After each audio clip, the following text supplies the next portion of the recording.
Well, welcome to another edition of Let's Be Blunt with Montel. And like I've told you before, this is a show that's all about trying to give you some extra information so that you can navigate this space, what's called cannabis, and be educated enough to know what you're looking for when you go into a dispensary, and be educated enough to know what you're talking about when you actually discuss it.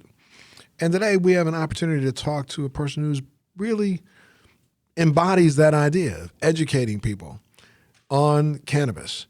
She's the executive director of C.A.R.E, a nonprofit organization dedicated to cannabis awareness, rallies, and events. And she's also the executive producer of the State of Cannabis Conference.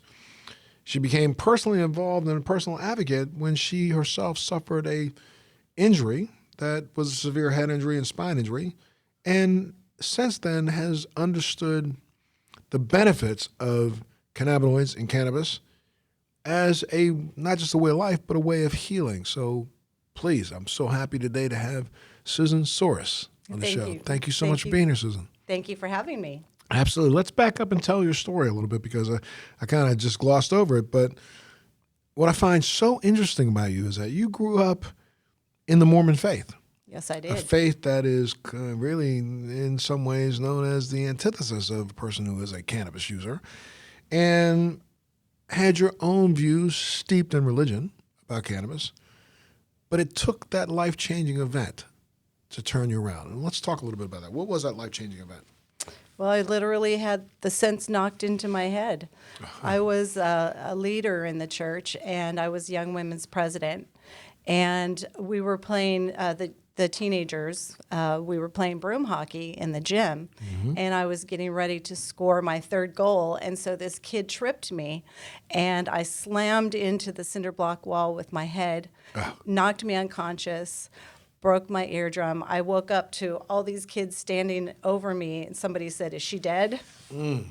And got a migraine headache that did not go away for 2 years. And what did they diagnose you with when this happened? So. They couldn't tell me what was wrong. They, I went to Scripps Clinic. I went to chiropractors. But clearly, it was a traumatic brain injury, probably It was mild to probably moderate. a concussion. Concussion, yeah, or a little bit bigger than a concussion, yeah. Yeah. Especially if you pop your eardrum, is that right? Yeah. Okay, so you go 2 years with a splitting migraine headache. Yes, without a minute of relief for Now, 2 years. Clearly, again, in the Mormon religion, you were seeing doctors. Yes. Okay, and the doctors were prescribing what, over the counter? Vicodin. Oh, there we go. Let's take a trip down the synthetic opioid path. Handfuls. Handfuls. Handfuls of Vicodin. Did you get any relief from that? No. I believe now that I was having a Vicodin hangover on top of my migraine. Wow. And this lasted for 2 years. 2 years. So you're in Utah.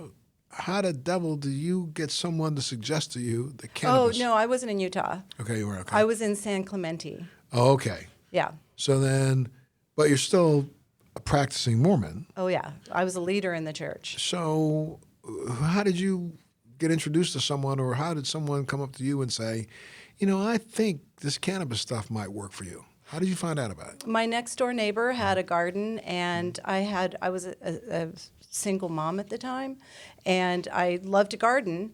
So I helped her with her garden, and she had a cannabis plant growing, and she said, this might actually help you. And I thought, wow. So I'm at my wit's end. I was going through a divorce. I couldn't take the pain anymore, but I had to be there for my children.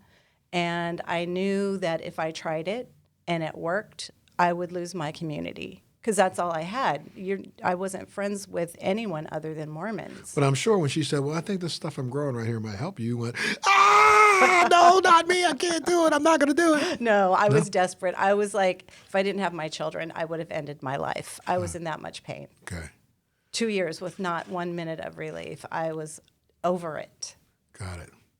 So the opportunity for even temporary relief or momentary relief was enough to say, all right, let me try it. So you tried it the first time. Mm-hmm. How did you try it the first time? Did you eat it? Did you smoke it? What did you do? I put it in a pipe and smoked it. Okay. Yeah. Put it in your pipe and smoke it. You put it in the pipe and smoke it. Yeah. And immediate relief, or what happened? Not like it was gone, but it just was more distant in the background than it ever had More been. manageable. Yeah, and then after 6 weeks, it was gone completely, never to return. Wow. Yeah. And that's what put you on the path of being an advocate. Yes. Really? Yes. So now, again, but this is back, how long ago was this? This was right before Prop 215. Okay. And I didn't even know about Prop 215. I had no idea. I thought I was doing something really, really illegal, but necessary. Right. And so this was 15 years ago. Yeah. Close No, 27. 27. Wow. Yeah. Wow. Time flies. Yeah. And 27 years ago. So now in the course of that last 27 years, you've become an extreme vocal advocate. I say extreme vocal advocate, but you've been out there, literally leading the marches and out there trying your best to extol the virtues of cannabis, right? Yeah, absolutely. Because my mind was so changed over this experience. I called the cops on some teenage kids one time because they were smoking out of a pipe. And I called the cops and I said, these kids are doing drugs, come and arrest them. And they said, is it pot or crack? And I said, I don't know, it's drugs. And, I went from that to having it save my life. And I just couldn't sit still and let other people think the way I thought. Right. So you started the process. Now, then in starting your process of advocating, you had to go somewhere to get educated. How did you educate yourself? Well, for my first education was through growing, because I had a friend that had a lab, and I just didn't feel like anything was safe enough to really be medicine out there. Mm-hmm. So I started growing and going online to learn how to grow, because there wasn't really any other way to learn. Mm-hmm. And then I found out about Normal and Americans for Safe Access and all of those organizations. And so I spent lots and lots of time, 30 hours a week for 5 or 6 years volunteering for all of those organizations. Oh, wow. Yeah. Okay. And then, after that 5 years of advocating was also 5 years of tutorial, right? I mean, Correct. you literally got to learn a lot. Got to learn a lot. Worked a little bit on Prop 19. Worked on. And Prop 19 was a California proposition for full repeal? It was Richard Lee, 2 years before Colorado legalized, Richard Lee's initiative, and the farmers were really against it, and so the industry squashed it. So he wasn't able to raise. I mean, he put over $1 million of his own money into it. And they were trying to go not recreational, but full legalization. Is that what it was? It was recreational. Yeah. Recreational. Okay, got it. Yes. Yeah. Okay. Yeah, and I wonder where we would be today if that would have passed. Yeah, I wonder, because I mean, again, California right now is in a municipality nightmare. Yeah. When it comes to cannabis, I mean, every municipality in the state has their own rules, regulations, ideas of packaging, the way it should be sold, the way it shouldn't be sold, the way it should be used, whether or not you use it in a restaurant or not.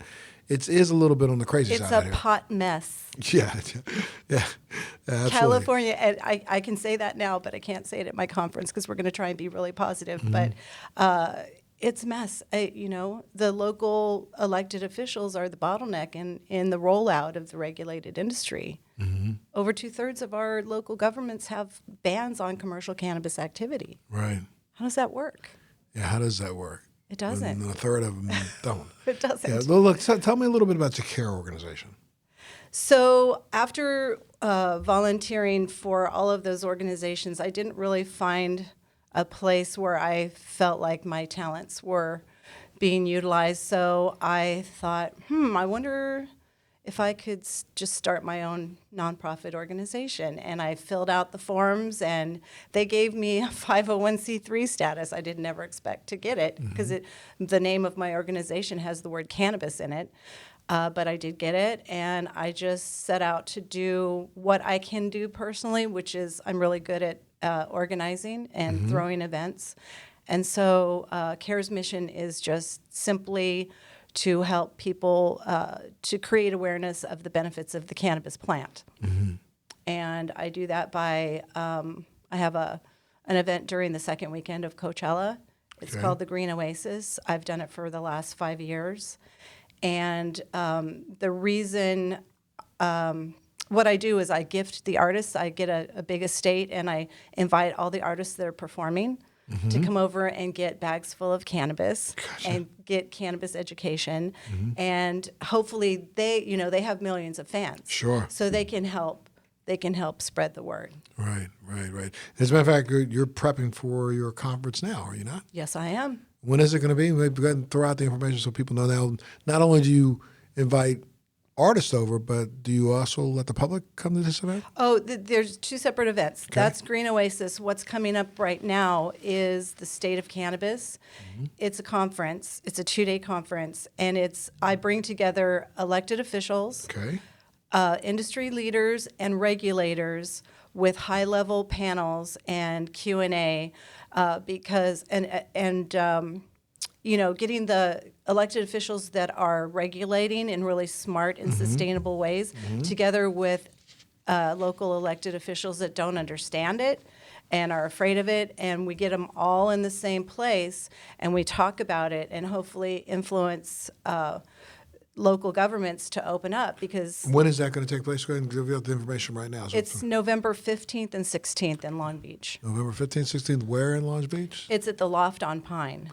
Okay, Loft on Pine. And if anybody wants the information, they can go up on what website to find out? Stateofcannabis.org. Okay, and you can get all the information about that. And is it by, you have to make a reservation? Do you have to buy a ticket? What do you have to do? Well, right now, the industry piece, that's all sold out. But I have room for another 50 elected officials. Oh, wow. So I'm looking for elected officials to show up because, like we were saying, the state of California, 2/3 of the local governments have bans on commercial cannabis activity. And until they're in the same room with other local officials that are doing it right, they're gonna keep those bans, and the regulated industry might not work. Right. It's having a rough time right now. Absolutely. I don't know what's going to happen. Yeah, it is a little strange, I think, especially when, again, the regulated industry has so many different rules and regulations. Right. So each municipality is able to set their own rules, Right. which makes it almost impossible for anybody to literally navigate across, municipality lines, let alone state lines. You can't do that, but municipality lines. Okay, so and so in not only trying to educate those elected officials, but you want more of the community to show up also, because they can become advocates to help vote in an elected official or not, right? Do you have open forums for the public? Not at this event, but that's a very good idea. I need to do that. Yeah, because I think, sometimes elected officials don't budge unless they have an idea that their constituency is interested. And so, if you put them in a position where they recognize and can see right there in their own eyes, a couple hundred people show up. They should know that. Right. Well, they should know pot that. is popular. You know what's crazy? Hermosa Beach, Redondo Beach, Manhattan Beach had bans. They've had bans since Prop 215 passed. The local residents love cannabis. Right. They're not listening to their constituents. How is this possible? But are the local residents speaking out? When you say they love cannabis, that's what they do in the privacy of their own home. Yeah. But are they speaking out? A lot of people can claim, I hate Donald Trump, but you don't get them to say it in the microphone. Well, I spoke out in Redondo Beach, and it got me arrested. Oh, there you So- go. Well, there you go. So they don't want to hear about it, right? They don't want to hear about it. This is interesting. Two of the officers, the arresting officers' names, Karlborg and Snakenberg. That's funny. But the good news is, for the conference, I have one city council member from Hermosa Beach and one from Manhattan Beach have registered. So I'm really excited about that. That's exciting. That is exciting. Give them an opportunity to at least be in with other and amongst others who are supporters. Yes. So they may not only just change their mind, but they may at least get educated enough to understand that it's not what they think it is. And that's part of this whole stigma right now. Why do you think even now today, this is almost 2020, and we still have a stigma about cannabis? Why do you think? I don't know. I in California. I think that it's changed. I think the elected officials are the few that still believe in that stigma. But I think that Barney's coming online with their shop, the high end. I think that really helped. I think all these luxury cannabis items that are entering the market is really helping with the stigma. So I think we're kind of getting there, and you know, that's something that I say to people when I'm trying to get them to understand why it's important for them to have my book. It's like, look, we legalized cannabis. We need to start talking to our children about it because it's legal now, and we're still hiding our use from our kids. And you know, there you go. We think we are. I'm glad you brought it up because I was going to talk about your book next. But you know, you've been called in some corners like a propagandist, where you're literally trying to spread propaganda to children. That's what some people would say. Yeah. You know, and the fact that you wrote a book. Talk about your book for a second. You wrote a book, which is really a children's book that's called "What's Growing in Grandma's Garden." Oh, whoops! I brought one for you. Oh, okay. Yay! Here we go. And your book, What's Growing in Grandma's Garden, and we'll hold it up here for people at home to take a peek at. But, you know, this book, you know, there are some who say, talking to children about cannabis? Why did you think about it, or why did you decide to write this book? Well, I was on the Woody Show a couple of years ago, and he asked me how I talked to my kids about cannabis, and I said I didn't.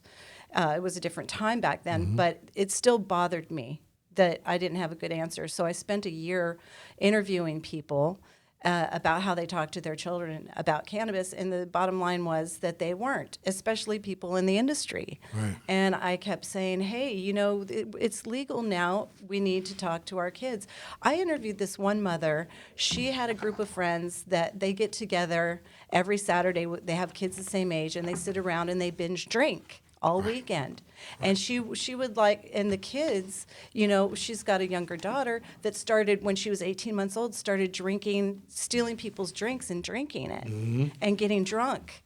And they thought it was funny. Right. And she said, I wish that we weren't drinking and we were smoking cannabis, but I don't know how to do that. And I said, well, look, you know, alcohol is so much easier for a small child to accidentally consume, you know. And think of that party scenario. They're getting drunk. They're going to pay less attention to their children. Right. Smoking cannabis, you're going to be laser focused on your kids. Right. You know, and it's harder for them to sneak a hit off of a joint than it is for them to grab your alcohol. God, I love this. My grandmother loves plants. She has lots of them. When I come over to her house, we like to work together in her garden. She says that she has 2 green thumbs. They look normal to me. It's really cute. So the book. Go ahead and talk a little bit more about the book. So it's really light.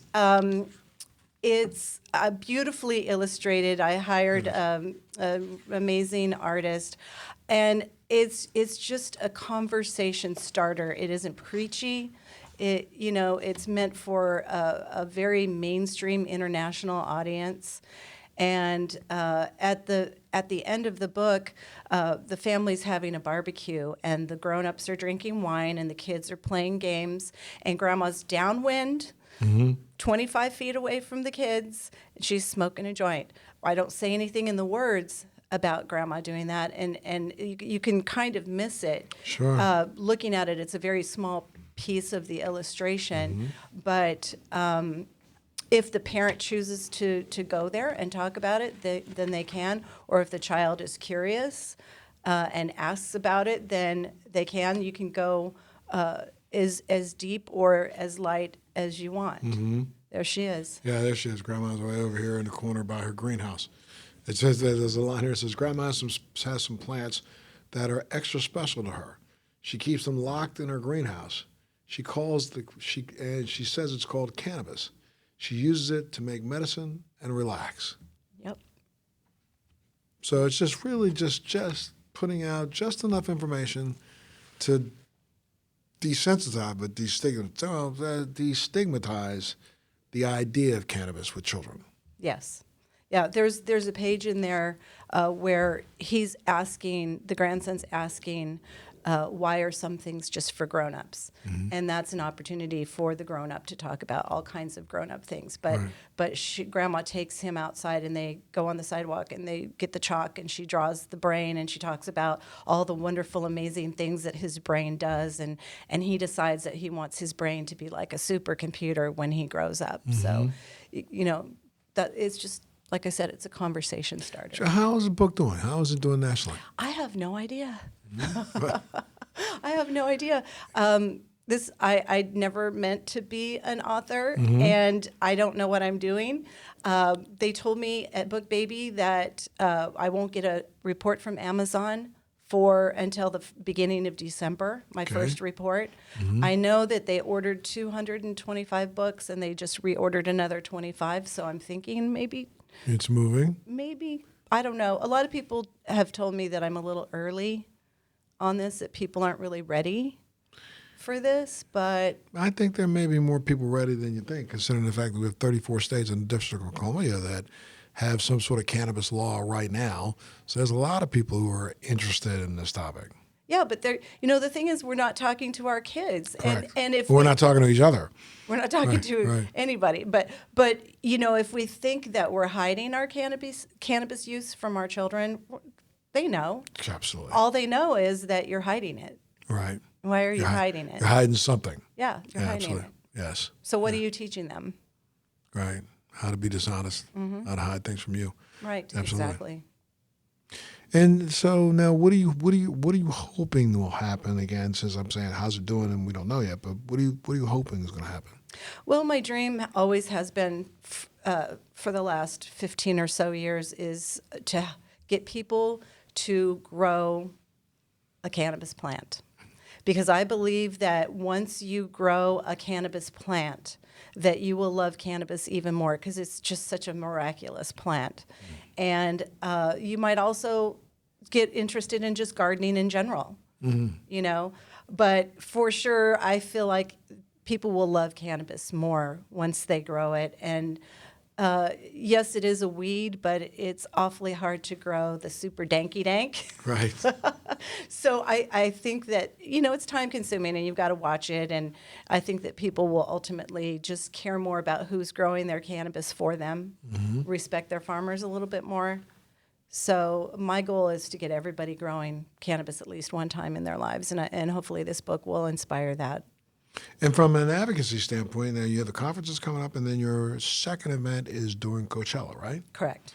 And that event is primarily for the bands, but Yeah. is there a public option in that one also? No, it's just scheduled appointments for the bands. Okay. They come over one at a time, and it's an opportunity for me to really one-on-one give them some great education, whatever their interest is in cannabis, and hopefully get them talking to their fan base. And at the local municipality level, what are you doing? What do you have in mind from an advocacy standpoint? Well, the conference is really, geared towards getting all of the locals together and rubbing elbows. The thing is, the elected officials are motivated because they think the cannabis industry, everybody's wealthy, and they're going to have all these great donors. Sure. So that gets them out. But But if they want to get more information, where do they go to? What website can they go up to? CARE.com? yeah, justsaycare.org.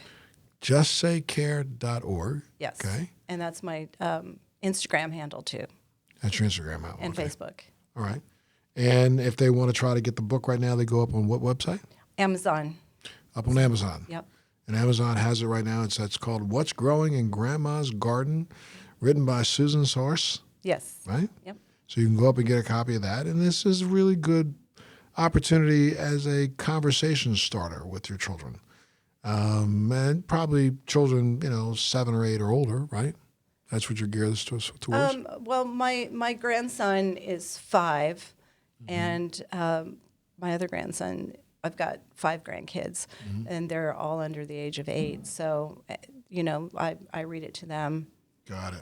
So it's as, like I said, it's as light or as heavy as you want it to be. It's beautifully illustrated, so Yes. the pictures are fun to look at with even the little ones. There you go. I'm hoping that people will go out and grab a copy of What's Growing in Grandma's Garden. Thank you. And also go up on JustSayCare.org. JustSayCare.org. Susan, thank you so much for being with us today. Thank you. And thank you guys also for tuning in to another edition of Let's Be Blunt with Montel.